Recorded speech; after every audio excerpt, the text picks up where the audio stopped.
लपंडाव मालिकेच्या आजच्या भागाचे अपडेट जाणून घेऊया आपल्या आजच्या या व्हिडिओमध्ये. चला तर मग प्रेक्षकांनो सुरुवात करूया आपल्या व्हिडिओला. तर आता आपण इथे पाहतोय की कबीर हा घरी आलेला असतो. घरी आल्यावर त्याला सखीची खूपच जास्त आठवण येते. मग तो काय करतो, तो सखीने आणून दिलेली बॅग उघडतो. त्यामध्ये असलेल्या सखीच्या वस्तू, सखीची उशी सगळं बघत असतो. तर दुसऱ्या बाजूला आता किरणला भेटायला जानू आलेली असते. जानू किरणला म्हणत असते, किरण अरे हे काय आहे, तुम्ही हा कुठल्या माणसाचा फोटो दिला आहे? अरे ज्या माणसाने आपल्याला किडनॅप केलं होतं हा तो माणूस नाहीच आहे, ह्याचा फोटो तुम्ही कशाला दिला आहे? किरण म्हणतो, जानू हे बघ प्लीज शांत हो. जानू म्हणते, अरे पण मग हे सगळं काय आहे किरण? त्याबरोबर किरण म्हणतो, सांगतो, मी सगळं सांगतो. हा बघ जानू, हा तो माणूस आहे जो आपल्याला सरकारच्या त्या माणसापर्यंत पोहोचवू शकतो, समजलं? त्यावर जानू म्हणते, अच्छा, वाचून बघते खाली काय लिहिलं आहे ते. आणि मग जानू आता खाली जे लिहिलेलं असतं ते वाचते. ते वाचून म्हणते, 1,00,000? अरे काय कबीरला पैसा वर आला आहे का किरण? त्यावर किरण म्हणत असतो, जानू अगं सध्या पैसा महत्त्वाचा नाही आहे. सध्या हा माणूस आपल्याला सापडणं खूप गरजेचं आहे. कबीर हे जे काही करतो आहे ना ते सगळं सखीसाठी करतो आहे. आधीच एकतर एवढं मोठं संकट आलं होतं. त्यावर मग जानू म्हणते, एवढं मोठं संकट म्हणजे काय झालं होतं? बोल ना किरण, काय झालं होतं सखीला, बोल. त्याबरोबर कबीर म्हणतो, हो. किरण म्हणतो, हो सांगतो, पण जानू तू आधी शांत हो, रिलॅक्स, ये बस इथे.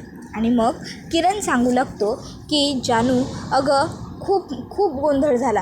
आणि मग त्यानंतर आता किरण सखी हिला कसं कोंडून ठेवलं, आधी तिच्या गाडीचे ब्रेक फेल गेले, नंतर तिला कोंडून ठेवलं, त्या एसीमुळे तिला त्रास झाला, नंतर तिला हॉस्पिटलाइज केलं, ते सगळं आता सांगतो.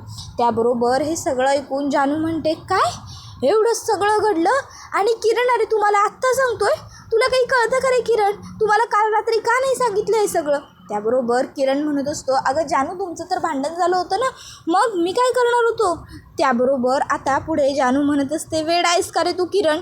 अरे भांडण झालं होतं म्हणून तुम्हाला नाही सांगितलं का? अरे भांडणाच्या जागेवरती मैत्रीच्या जागेवर तुला कळत नाही का?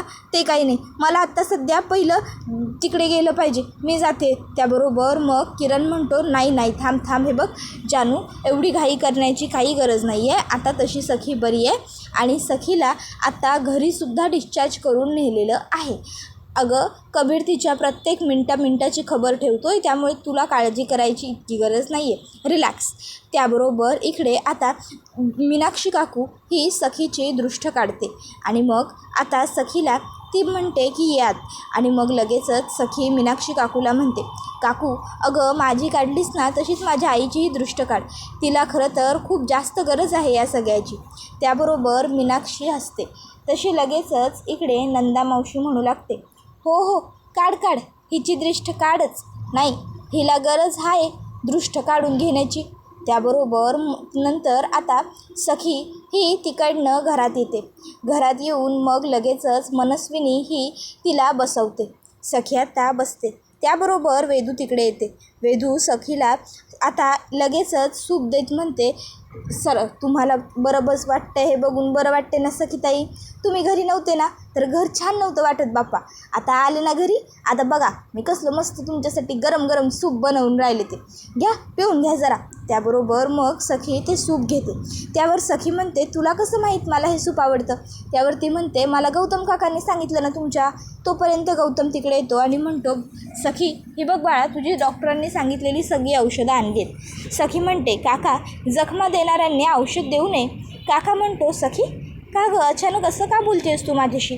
त्यावर सखी म्हणते, मग काका कसं बोलू अजून तुझ्याशी? काका तू अजूनही त्या कबीरच्या बरोबरच आहेस ना? हां, ही माझी आई माझ्या बरोबर आहे, माझ्या आईवरती विश्वास आहे, सगळं छान आहे, तरी अजून तू मात्र त्या कबीर बरोबरच आहेस, बरोबर ना काका? का, कशासाठी? त्याबरोबर काका म्हणत असतो, हे बघ सखी, हे सगळं बोलण्याची ही वेळ नाही आहे बाळा.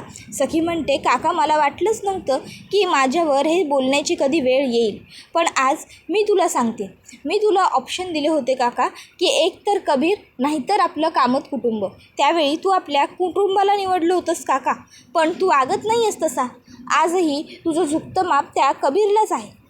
आज पण तू त्या कबीरसाठीच सगळ्यात पहिलं सगळं करायला निघतोस, पण ठीक आहे काका, जर तसंच असेल ना तर मग आता मात्र मला निर्णय घ्यावा लागणार आहे. तर दुसऱ्या बाजूला इकडे आता जो कबीर असतो तो विचारत असतो, काय अपडेट आहेत किरण. किरण सांगतो की मी तो फोटो संपूर्ण सोशल मीडियावरती न्यूजपेपर्समध्ये दिलेला आहे, आपल्याला काहीतरी अपडेट लवकरच त्याच्याबद्दल मिळतील आणि त्याशिवाय लवकरच सगळं काही आपल्या हातात येईल यासाठी सुद्धा प्रयत्न करतो आहे. त्यावर कबीर म्हणतो एक मिनटं, आणि मग तो त्याला एका गाडीचा फोटो दाखवतो. किरण म्हणतो ही गाडी कोणाची आहे. कबीर म्हणतो ही गाडी कोणाची आहे हे महत्त्वाचं नाही, ह्या गाडीचा मालक कोण आहे हे महत्त्वाचं आहे. त्यावर किरण म्हणतो माझ्याकडे एक असा ॲप आहे की ज्यामध्ये गाडीचा नंबर टाकला की गाडीचा मालक कोण आहे हे लगेच येतं, आपण करून बघूया. कबीर सांगतो कर मग, कारण या माणसाशी सरकारचा काहीतरी संबंध आहे. त्याबरोबर दुसऱ्या बाजूला इकडे आता सखी म्हणत असते की काका आजपासून आपले सगळे संबंध संपले, मी तुझी पुतणी नाही, तू माझा काका नाही. त्याबरोबर मग आता लगेचच इकडे नंदा मावशी तिला समजावू लागते, सखी ए बाळा, अगं हे काय बोलायलास तू. अगं नाही गं सखीस, नाही असं नसतं बाळा, अगं इथं आजच्या काळात तू बाहेरचं जग पाहिलेलं नाही नव्हं, म्हणून तू असं बोलायलेस. अगं आत्ता आहे की नाही, लोक एकमेकांच्या उडावर बसतात बघ बाहेर, आणि ह्या अशा परिस्थितीत तुझ्याजवळ असलेली नाती तू तोडायला निघालीस. नाही सखी नाही. त्याबरोबर सखी म्हणते मग तूच सांग मावशी आई, मी अजून काय करू. बघतेस ना हा गौतम काका कसा वागतो ते, मी याला एवढी चांगली संधी दिली पण तरीही हा काय करतोय, हा अजूनही ती कबीरचीच साथ देतोय, याला काय अर्थ आहे. त्याबरोबर मग कबीर लगेचच गौतम काका म्हणत असतो, बबडू आज तू हे जे काही बोलतेस ना त्याचं मला वाईट नाही वाटत आहे किंवा रागही नाही येत आहे, कारण मला माहिती आहे हे सगळं तू बोलत नाही आहेस, तर हे सगळं तुझ्याकडून बोलवून घेतलं जातं आणि म्हणून मी तुझ्यावरती बिलकुलच नाराज नाही आहे, समजलं ना. असो तू जे बोलते आहेस त्यात ठीक आहे, तू म्हणशील तसं. त्याबरोबर सखी म्हणते काका, अरे म्हणजे तुला नेमकं काय म्हणायचं आहे काका. त्याबरोबर गौतम काका म्हणतो काही नाही. सखी म्हणते पण मला बोलायचं आहे काका, मला वाटलं नव्हतं तू त्या कबीरच्या मदतीने हे असं वागशील. त्यावर गौतम काका म्हणतो हे असं म्हणजे नेमकं मी काय केलं असं म्हणायचं आहे तुला. त्यावर सखी म्हणते काका, अरे त्या कबीरच्या नादी लागून चक्क तू माझ्या गाडीचे ब्रेक फेल केलेस, हे सगळं करताना तुला काहीच वाटलं नाही का काका. त्यावर गौतम काका म्हणतो तुला असं वाटतंय की तुझ्या गाडीचे ब्रेक फेल मी केलेत म्हणून. तुझ्या गाडीचे ब्रेक फेल मी नाही, तुझ्या या खोट्या आईने केले, समजलं. त्याबरोबर सखी म्हणते काका अरे काय बोलतोयस तू, हे माझीच आई माझ्या गाडीचे ब्रेक फेल का करेल. हां काका, अरे त्या कबीरच्यासाठी तू अजून काय काय करणार आहेस आणि किती खोटं बोलणार आहेस, मला खरंच विश्वास नाही पटत आहे. एक वेळी जो काका मला माणसं ओळखायला शिकवत होता, आज तोच काका माणसं ओळखण्यामध्ये इतका कसा काय चुकतो आहे. त्याबरोबर हे सगळं काही आता घरातले सगळे शांत उभं राहून बघतच असतात. त्याबरोबर गौतम काका म्हणत असतो, बबडू हे तू जे काही बोलते आहेस ना ते खरंच तुझ्या डोक्यात भरवलं गेलं आणि त्यामुळे मी काही बोलत नाही आहे, मी शांत राहतो. त्याबरोबर लगेचच मनस्विनी म्हणू लागते, काय बोललात तुम्ही छोटे भाऊजी. त्याबरोबर मग गौतम म्हणतो मी हेच बोललो की हे सगळं तू केलंस, समजलं ना. तू सखीच्या गाडीचे ब्रेक फेल केले होतेस म्हणून तू तिला मुद्दाम एकटीला पाठवलंस. त्यावर मनस्विनी म्हणते काय मी केलं होतं हे सगळं छोटे भाऊजी. अहो काय बोलताय तुम्ही, हे तुम्हाला तरी कळतं आहे का. अहो मीच माझ्या मुलीच्या जीवावर का उठेन छोटे भाऊजी. अहो मी का करेन असं. अहो सखी मुलगी आहे ना माझी, मग कशासाठी करेन मी हे सगळं, पैशासाठी, प्रॉपर्टीसाठी. छोटे भाऊजी अहो तुम्ही विसरताय का, हे सगळं काही राघवने सखीच्या बाबांनी उभं केलं आणि त्यामध्ये त्यांच्यासोबत मी होतेच, या सगळ्यात माझा वाटा आहेच. त्यामुळे हे सगळं सुख आहे ना मी आधीच उपभोगलेलं आहे. आता ना मला या सगळ्याची बिलकुलच उरलेली नाही आहे छोटे भाऊजी. अहो मला नको आहे आता हे सगळं. मला आता जर काही हवं असेल ना तर ते माझ्या सखीचं प्रेम, तिची माया, बस. त्या व्यतिरिक्त मला काहीही नको आहे माझ्या आयुष्यात आणि ते सगळं मिळतं आहे भाऊजी. मग मला माझी हवी असलेली वस्तू मिळत असताना मी हे असं काहीतरी का वागेन. माझ्याच पोटच्या मुलीच्या बाबतीत मी हे असं करण्याचा विचार तरी कसा करेन छोटे भाऊजी. काय बोलताय तुम्ही, एकदा पूर्ण विचार करा आणि मग बोला. तुम्ही आज जे काही बोलताय ना मला खरंच खूप वाईट वाटतं आहे भाऊजी. तुम्हाला विश्वास नाही आहे ना अजूनही मी सखीची आई आहे म्हणून. ठीक आहे मग घ्या, पुन्हा माझी परीक्षा घ्या, पुन्हा विचारा मला प्रश्न, देईन मी सर्व प्रश्नांची तुमच्या उत्तरं. काय करू मी, माझ्या नशिबातच प्रश्न उत्तरं आहेत तर करणार तरी काय. विचारा भाऊजी विचारा, तुम्हाला जे विचारायचं असेल ते विचारा, घ्या माझी पुन्हा एकदा परीक्षा. त्याबरोबर सखीसुद्धा म्हणते ठीक आहे काका, विचार माझ्या आईला, तुला जे विचारायचं असेल ते विचार. त्याबरोबर गौतम काका म्हणतो मला काहीही प्रश्न विचारायचे नाही आहेत. त्याबरोबर हे ऐकून सगळ्यांनाच आश्चर्याचा धक्का बसतो. तर गौतम काका म्हणतो हो, मला हिला काहीही प्रश्न वगैरे विचारायचे नाही आहेत. उलट प्रत्येक प्रश्नांची उत्तरं काळाबरोबर आपल्याला आपोआप मिळत जातील. समजलं ना? शेवटी काळ हेच सगळ्यावरती उत्तम उपचार असतो. त्याबरोबर आता मग मात्र इकडे नंदा मावशी ही गौतमकडे बघतच राहते. गौतम म्हणत असतो की आणि बबडू, आज जरी तू माझ्याशी सगळे संबंध संपवले असशील ना, तरीही मी मात्र आपल्या बाजूने कधीही काहीही संबंध संपवणार नाही आहे तुझ्याबरोबर. कारण काय आहे ना, जेव्हा तू लहान होतीस ना, तेव्हा तू बाबा बोलण्या अगोदर काका बोलली होतीस. त्यामुळे मी काही चुकीचं करणार नाही आहे. त्यावेळी लगेचच सखी इमोशनल होते. तर इकडे दुसऱ्या बाजूला मनस्विनी जी असते तीसुद्धा आता रडत असते आणि म्हणत असते, राघव बघताय ना आपल्या ह्या हसत्या खेळत्या घराचं काय झालं आहे ते. राघव अहो, काय हे सगळं काय चाललं आहे आपल्या घरात. राघव, यावेळी तुमचं वर्षश्राद्ध आहे आता, तेव्हा मलाही घेऊन जा तुमच्याकडे. मलाही नाही जगायचं आहे राघव, मला नाही जगायचं आहे, घेऊन जा तुमच्याकडे, मला घेऊन जा. असं म्हणत ती आता मोठ्याने रडू लागते आणि खाली कोसळते. त्याबरोबर सखी तिकडे येते. सखी म्हणत असते, आई अगं अशी रडू नकोस ना, आई प्लीज शांत हो आई. त्यावर मग मनस्विनी म्हणू लागते, सखी अगं काय शांत हो आणि कशी शांत हो, बघतीयस ना तू छोटे भाऊजी काय बोलतायत ते. मग हे सगळं कसं सहन करू मी. मग लगेचच पुरुषोत्तम काका म्हणतो, वहिनी अगं जाऊ देत, रडू नको. अगं ज्यांची पात्रताच नाही आहे त्यांच्यासाठी रडून काय उपयोग. त्याबरोबर मग मीनाक्षी काकूसुद्धा म्हणते की भाऊजी काय चाललं आहे तुमचं, किती त्रास देणार आहात अजून तुम्ही सखीला आणि वहिनींना.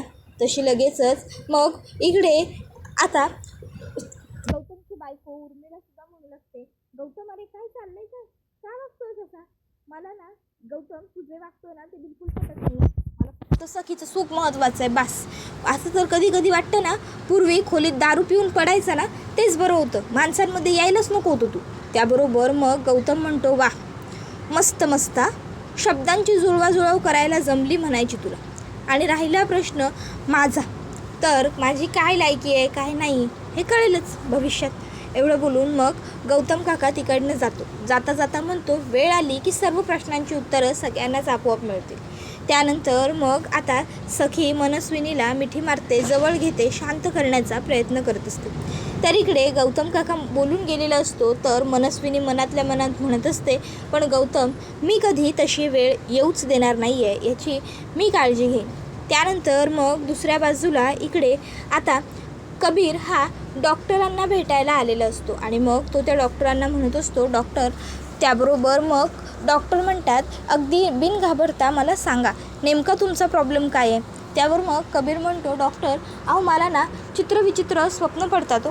म्हणजे मला माझ्या स्वप्नामध्ये असं दिसतं की ते काळे डोळे असलेल्या लोकांना आहे ना, बाकीची लोकं आहे ना अशी एकदम क्रूरपणे मारत आहेत आणि त्यांचा जीव घेता येतो. आणि यामुळे ना मला डॉक्टर खूप जास्त भीती वाटली.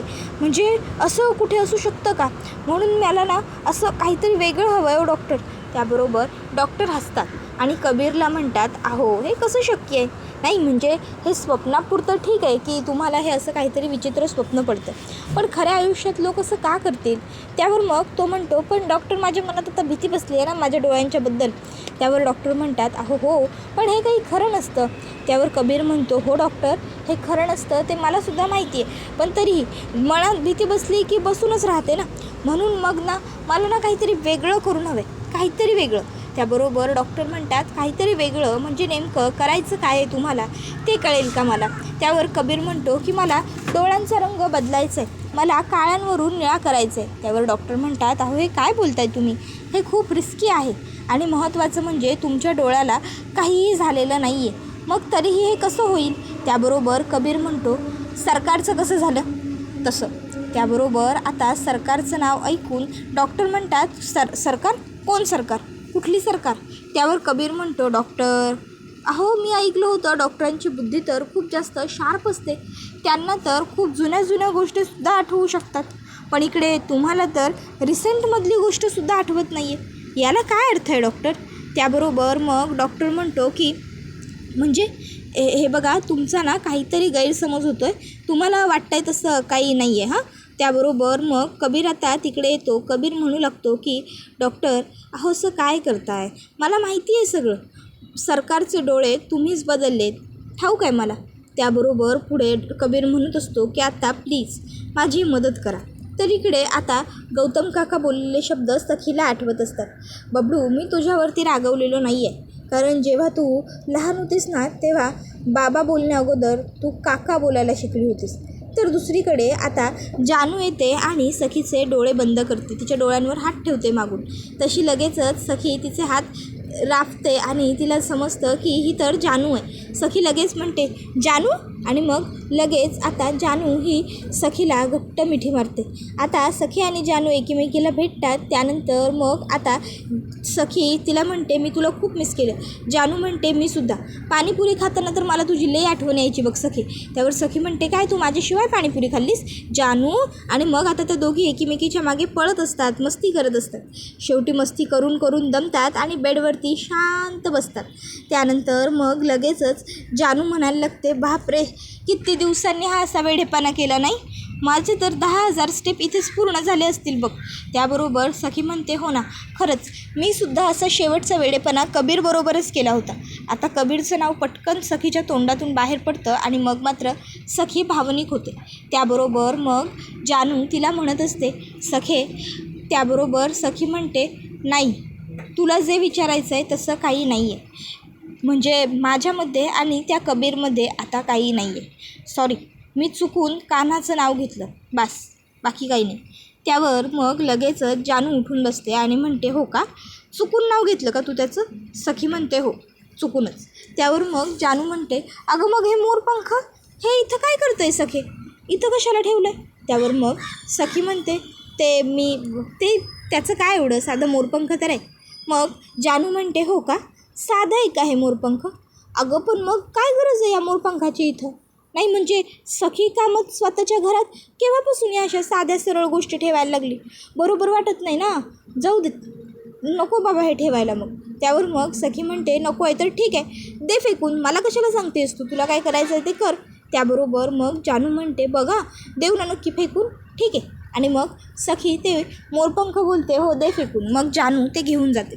त्याबरोबर मग दुसऱ्या बाजूला कबीर हा डॉक्टरांना म्हणत असतो डॉक्टर हे बघा सांगा मला माहिती आहे की सरकारने डोळे तुमच्याच हॉस्पिटलमधनं ब्राऊनवरून निळ्यावरून ब्राऊन करून घेतलेत, त्यामुळे आता मला तुम्हीच मदत करू शकता.